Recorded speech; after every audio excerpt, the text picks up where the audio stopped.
Assalamualaikum warahmatullahi wabarakatuh.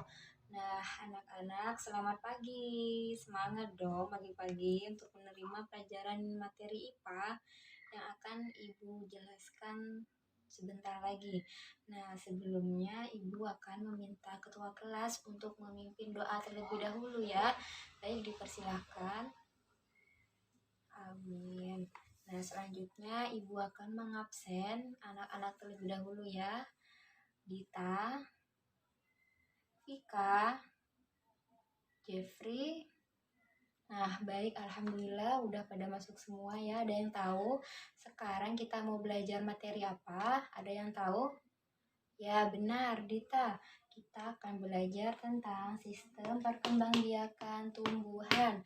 Nah, dari sistem perkembangbiakan tumbuhan ini ada dua cara. Yang pertama secara vegetatif dan secara generatif. Nah, yang pertama kita belajar tentang vegetatif. Ada yang tahu vegetatif itu apa? Ya, vegetatif adalah perkembangbiakan yang hanya melibatkan satu individu saja tanpa peleburan gamet jantan atau betina. Nah, jadi dengan satu individu saja ini dapat berkembang biak seperti itu. Nah, contohnya itu ada jahe, ada bambu, ada lengkuas. Nah, seperti itu ya. Nah, selanjutnya vegetatif ini dibagi menjadi dua, yaitu vegetatif alami dan vegetatif buatan. Nah, ada yang tahu vegetatif alami itu apa? Vegetatif alami adalah vegetatif yang dilakukan oleh tumbuhan tanpa bantuan manusia. Ibu tulis ya, biar kalian ingat.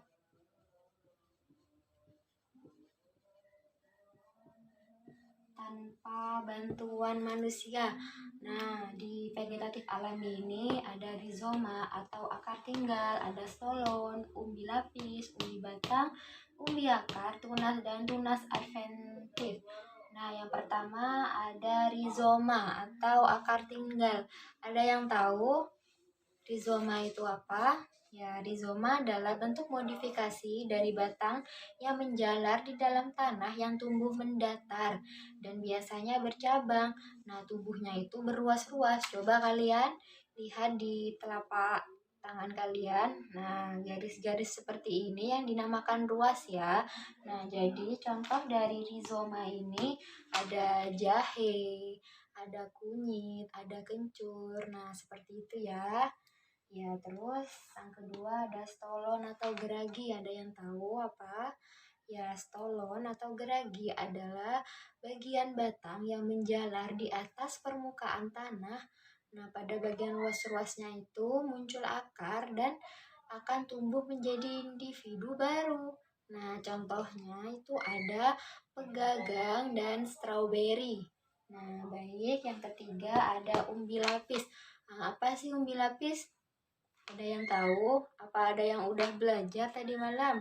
Ya, umbi lapis adalah lapisan-lapisan daun atau susunan yang berlapis-lapis yang mengelilingi batang dan tumbuhan di dalam tanah memiliki bagian pangkal yang agak keras atau bisa disebut sebagai cakram.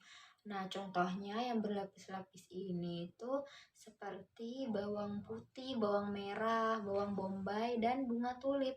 Nah, coba deh kalian di dapur kalau pulang sekolah minta tolong ke ibu untuk melihatkan bawang putih. Lalu kalian iris. Nah, pasti kalau udah diiris, nah udah jadi bulat gini ya. Itu pasti berlapis-lapis, banyak lapisnya seperti ini. Nah, itu dinamakan umbi lapis. Lalu ada umbi batang. Apa sih umbi batang? Umbi batang yaitu bagian batang yang mengembung tumbuh di dalam tanah dan ujungnya itu berisi cadangan makanan. Contohnya itu ada kentang, terus ada bengkoang, seperti itu ya. Terus ada umbi akar. Nah, umbi akar yaitu umbi yang terbentuk dari modifikasi akar. Akar yang membesar atau menggembung dan hasil modifikasi tersebut berisi cadangan makanan. Contohnya itu ada wortel dan lobak. Nah, bedanya wortel dan lobak itu cuma pada warna aja ya. Jadi bentuknya sama seperti itu. Lalu ada tunas. Nah, tunas yaitu tumbuhan muda yang baru tumbuh dari bagian induk tumbuhan. Tunas biasanya terbentuk melalui pembelahan sel pada bagian jaringan meristematis. Ada yang tahu apa itu jaringan meristematis? Ada yang tahu? Ya, Dita apa? Ya, benar. Jaringan meristematis adalah jaringan yang selalu ingin membelah. Nah, ada di bagian mana sih? Nah, ada di bagian ketiak pohon, terus ada di ujung, lalu ada di bagian batang seperti itu. Nah, contohnya itu ada pohon pisang dan bambu seperti itu ya. Lalu ada tunas adventif. Nah, kalau tunas adventis ini adalah tunas yang tumbuh pada bagian tubuh individu dewasa. Misalnya pada daun cocor bebek. Ada yang tahu? Nah, pada bagian pohon cocor bebek ini memiliki tunas di tepi daun dan apabila daun terlepas dan jatuh, tunas tersebut dapat tumbuh menjadi individu baru. Sangat mudah bukan untuk menanam cocor bebek? Nah, seperti itu ya.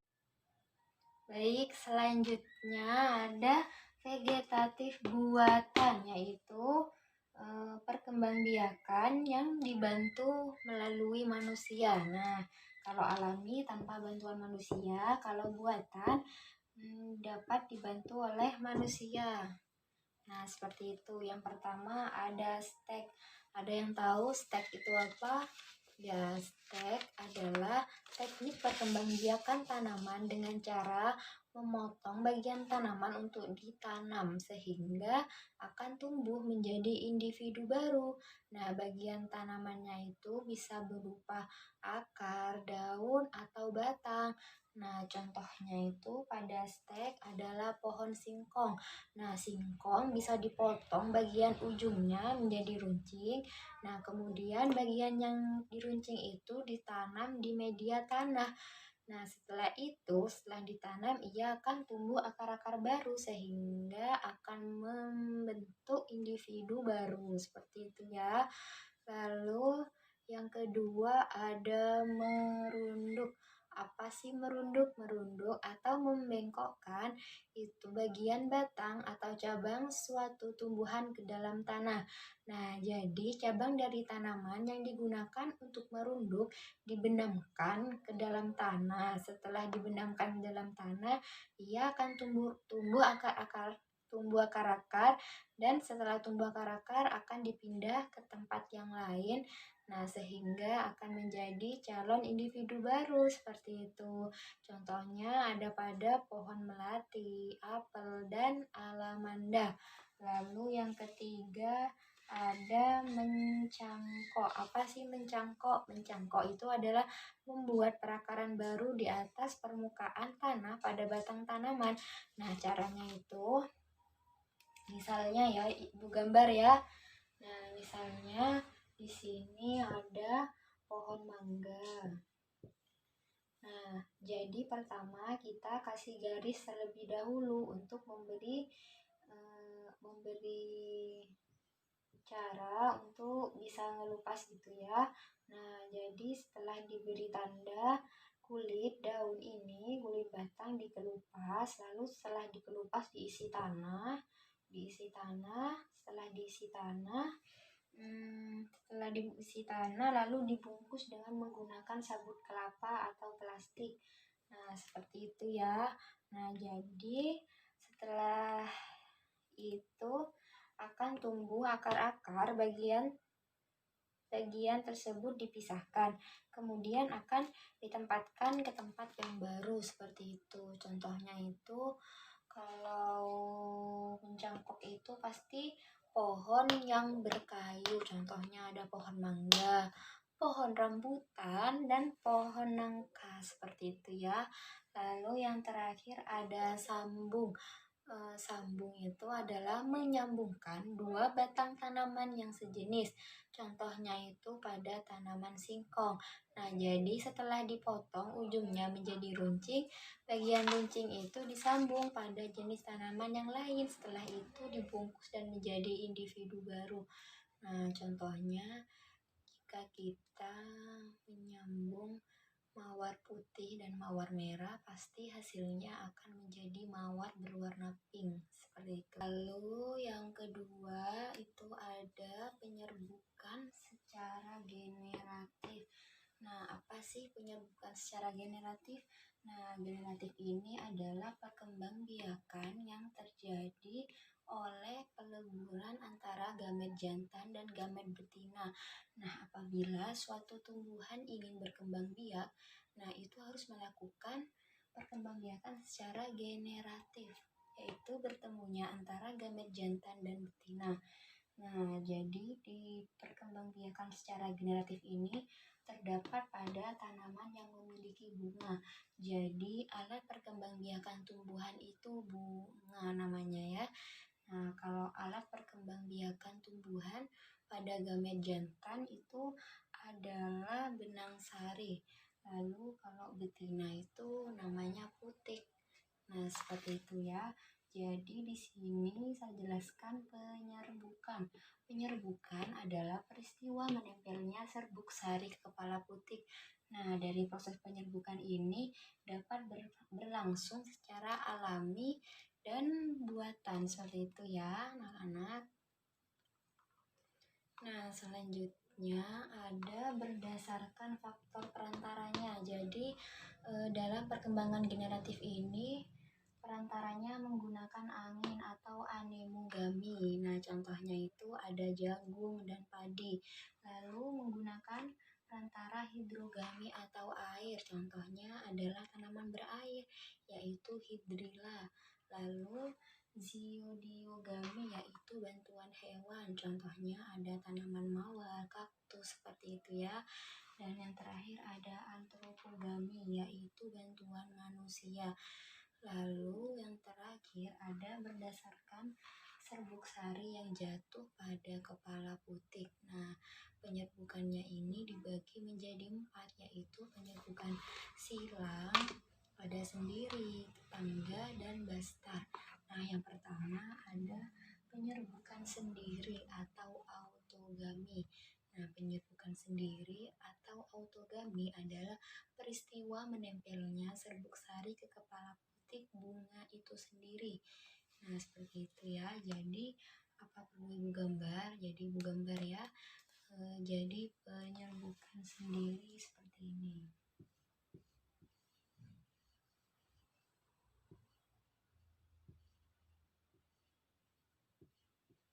Nah, jadi ini adalah tadi kan Ibu udah jelasin peristiwa menempelnya serbuk sari ke kepala putik bunga itu sendiri. Jadi bunganya itu ada satu dan benang sarinya jatuh kepada kepala putik pada bunga tersebut seperti ini. Nah, seperti itu ya. Lalu yang kedua ada penyerbukan tetangga atau geitonogami, yaitu peristiwa menempelnya serbuk sari ke kepala putik yang berasal dari bunga lain pada tanaman itu sendiri. Nah, jadi di sini bunganya berbeda tapi masih satu tumbuhan. Seperti itu ya. Lalu ada penyerbukan silang atau alogami.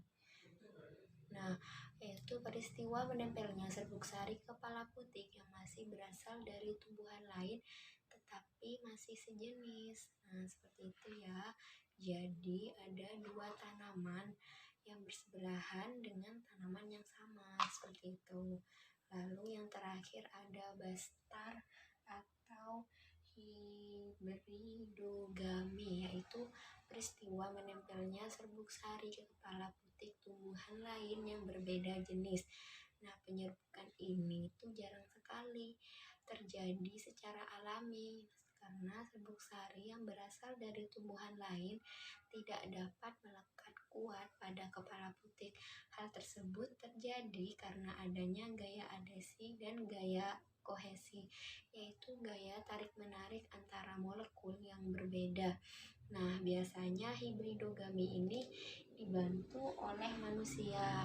Contohnya itu penyerbukan yang terjadi pada serbuk sari tanaman sepatu dan kepala sari tanaman mawar.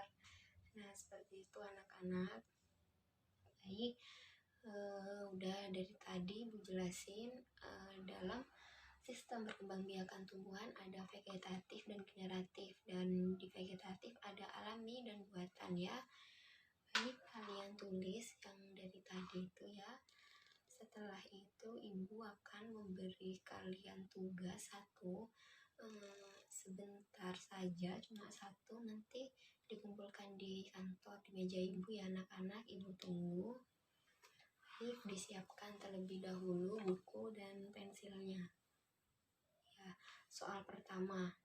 Nah, bagaimana vegetatif dan generatif? Apa yang paling sering kalian lihat di sekitar kalian atau di lingkungan dekat-dekat kalian? Seperti itu ya. Mungkin kalian bisa melihat pohon pisang. Nah, pohon pisang itu termasuk perkembangbiakan alami dengan tunas seperti itu ya. Oke, ibu tunggu di meja kantor ibu. Apa kalian sudah paham semua? Apa ada yang mau ditanyakan? Baik, terima kasih. Cukup sekian pelajaran materi IPA dari ibu. Apabila ada salah kata dari ibu, mohon dimaafkan ya. Semoga ilmunya bermanfaat. Amin ya rabbal alamin.